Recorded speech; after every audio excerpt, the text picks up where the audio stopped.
23 décembre, 2 Timothée, chapitre 1er, chapitre 2, chapitre 3, chapitre 4. Paul, apôtre de Jésus-Christ, par la volonté de Dieu, pour annoncer la promesse de la vie qui est en Jésus-Christ. À Timothée, mon enfant bien-aimé, que la grâce, la miséricorde et la paix te soient données de la part de Dieu le Père et de Jésus-Christ notre Seigneur. Je rends grâce à Dieu que mes ancêtres ont servi et que je sers avec une conscience pure de ce que nuit et jour je me souviens continuellement de toi dans mes prières, me rappelant tes larmes et désirant te voir afin d'être rempli de joie, gardant le souvenir de la foi sincère qui est en toi, qui habita d'abord dans ton aïeul Loïs et dans ta mère Eunice et qui, j'en suis persuadée, habite aussi en toi. C'est pourquoi je t'exhorte à ranimer le don de Dieu que tu as reçu par l'imposition de mes mains. Car ce n'est pas un esprit de timidité que Dieu nous a donné, mais un esprit de force, d'amour et de sagesse. N'aie donc point honte du témoignage à rendre à notre Seigneur, ni de moi son prisonnier. Mais souffre avec moi pour l'Évangile par la puissance de Dieu qui nous a sauvés et nous a adressé une sainte vocation, non à cause de nos œuvres, mais selon son propre dessein et selon la grâce qui nous a été donnée en Jésus-Christ avant les temps éternels et qui a été manifestée maintenant par l'apparition de notre Sauveur Jésus-Christ qui a détruit la mort et a mis en évidence la vie et l'immortalité par l'Évangile. C'est pour cet évangile que j'ai été établi prédicateur et apôtre chargé d'instruire les païens. Et c'est à cause de cela que je souffre ces choses. Mais j'en ai point honte car je sais en qui j'ai cru et je suis persuadé qu'il a la puissance de garder mon dépôt jusqu'à ce jour-là. Retiens dans la foi et dans la charité qui est en Jésus-Christ le modèle des saines paroles que tu as reçues de moi. Garde le bon dépôt par le Saint-Esprit qui habite en nous. Tu sais que tous ceux qui sont en Asie m'ont abandonné, entre autres Phygèle et Hermogène, que le Seigneur répande sa miséricorde sur la maison d'Onésiphore, car il m'a souvent consolé et il n'a pas eu honte de mes chaînes. Au contraire, lorsqu'il est venu à Rome, il m'a cherché avec beaucoup d'empressement et il m'a trouvé. Que le Seigneur lui donne d'obtenir miséricorde auprès du Seigneur en ce jour-là. Tu sais mieux que personne combien de services il m'a rendu à Éphèse. Chapitre 2. Toi donc, mon enfant, fortifie-toi dans la grâce qui est en Jésus-Christ. Et ce que tu as entendu de moi en présence de beaucoup de témoins, confie-le à des hommes fidèles qui soient capables de l'enseigner aussi à d'autres. Souffre avec moi comme un bon soldat de Jésus-Christ. Il n'est pas de soldat qui s'embarrasse des affaires de la vie s'il veut plaire à celui qui l'a enrôlé. Et l'athlète n'est pas couronné s'il n'a combattu suivant les règles. Il faut que le laboureur travaille avant de recueillir les fruits. Comprends ce que je dis, car le Seigneur te donnera de l'intelligence en toutes choses. Souviens-toi de Jésus-Christ, issu de la postérité de David, ressuscité des morts selon mon évangile, pour lequel je souffre jusqu'à être lié comme un malfaiteur. Mais la parole de Dieu n'est pas liée.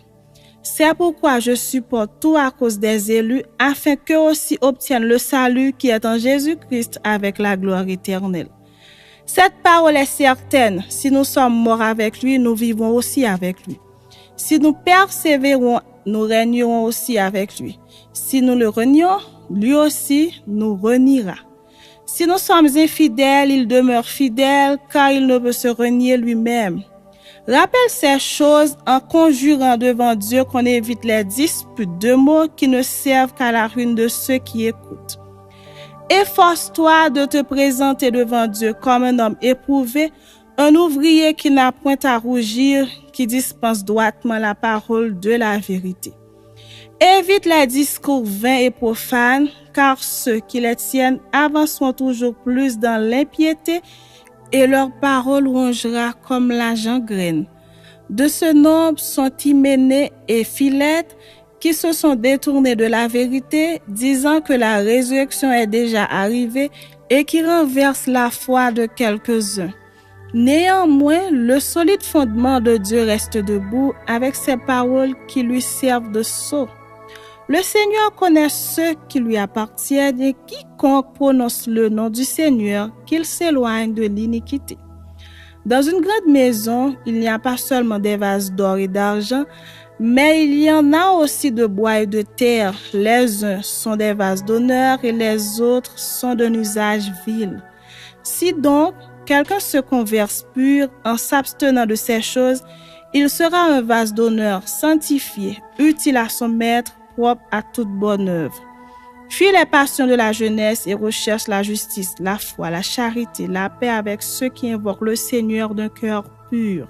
Repousse les discussions folles et inutiles, sachant qu'elles font naître des querelles. Or, il ne faut pas qu'un serviteur du Seigneur ait des querelles. Il doit au contraire avoir de la condescendance pour tous, être propre à enseigner, doué de patience. Il doit redresser avec douceur les adversaires dans l'espérance que Dieu leur donnera la repentance pour arriver à la connaissance de la vérité et que revenus à leur bon sens, ils se dégageront des pièges du diable qui s'est emparé d'eux pour les soumettre à sa volonté. Chapitre 3. Sache que dans les derniers jours, il y aura des temps difficiles, car les hommes seront égoïstes, amis de l'argent, fanfarons, hautains, blasphémateurs, rebelles à leurs parents, ingrats, irréligieux, insensibles, déloyaux, calomniateurs, intempérants, cruels, ennemis des gens de bien, traîtres, emportés, enflés d'orgueil, aimant le plaisir plus que Dieu, ayant l'apparence de la piété, mais reniant ceux qui en fait la force. Éloigne-toi de ces hommes-là. Il en est parmi eux qui s'introduisent dans les maisons et qui captivent des femmes d'un esprit faible et borné, chargées de péché, agitées par des passions de toute espèce, apprenant toujours et ne pouvant jamais arriver à la connaissance de la vérité. De même que Janès et Jambres s'opposèrent à Moïse, de même ces hommes s'opposent à la vérité, étant corrompus d'entendement, réprouvés en ce qui concerne la foi. Mais ils ne feront pas de plus grands progrès, car leur folie sera manifeste pour tous, comme le fut celle de ces deux hommes. Pour toi, tu as suivi de près mon enseignement, ma conduite, mes résolutions, ma foi, ma douceur, ma charité, ma constance, mes persécutions, mes souffrances. À quelle souffrance n'ai-je pas été exposé à Antioche, à Icône, à Lystre? Quelle persécution n'ai-je pas supporté? Et le Seigneur m'a délivré de toutes. Or, tous ceux qui veulent vivre pieusement en Jésus-Christ seront persécutés. Mais les hommes méchants et imposteurs avanceront toujours plus dans le mal, égarant les autres et égarés eux-mêmes. Toi, demeure dans les choses que tu as apprises et reconnues certaines, sachant de qui tu les as apprises. Dès ton enfance, tu connais les saintes lettres qui peuvent te rendre sage à salut par la foi en Jésus-Christ. Toute écriture est inspirée de Dieu et utile pour enseigner, pour vaincre, pour corriger, pour instruire dans la justice, afin que l'homme de Dieu soit accompli et propre à toute bonne œuvre. Chapitre 4. Je t'en conjure devant Dieu et devant Jésus-Christ, qui doit juger les vivants et les morts, et au nom de son apparition et de son royaume, prêche la parole, insiste en toute occasion, favorable ou non, reprend, censure, exhorte avec toute douceur et en instruisant.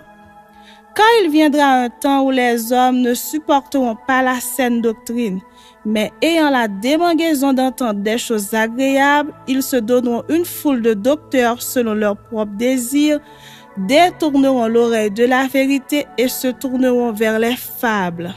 Mais toi, sois sobre en toutes choses, supporte les souffrances, fais l'œuvre d'un évangéliste, remplis bien ton ministère. car pour moi, je sers déjà de libation et le moment de mon départ approche. J'ai combattu le bon combat, j'ai achevé la course, j'ai gardé la foi. Désormais, la couronne de justice m'est réservée. Le Seigneur, le juste juge, me le donnera dans ce jour-là, et non seulement à moi, mais encore à tous ceux qui auront aimé son avènement. Viens au plus tôt vers moi, car Démas m'a abandonné par amour pour le siècle présent et il est parti pour Thessalonique. Crescent est allé en Galatie, Tite en Dalmatie. Luc seul est avec moi. Prends Marc et amène-le avec toi, car il m'est utile pour le ministère. J'ai envoyé Tychik à Éphèse. Quand tu viendras, apporte le manteau que j'ai laissé à Troas chez Carpus et les livres sur tous les parchemins. Alexandre, le forgeron, m'a fait beaucoup de mal. Le Seigneur lui rendra selon ses œuvres. Garde-toi aussi de lui, car il s'est fortement opposé à nos paroles.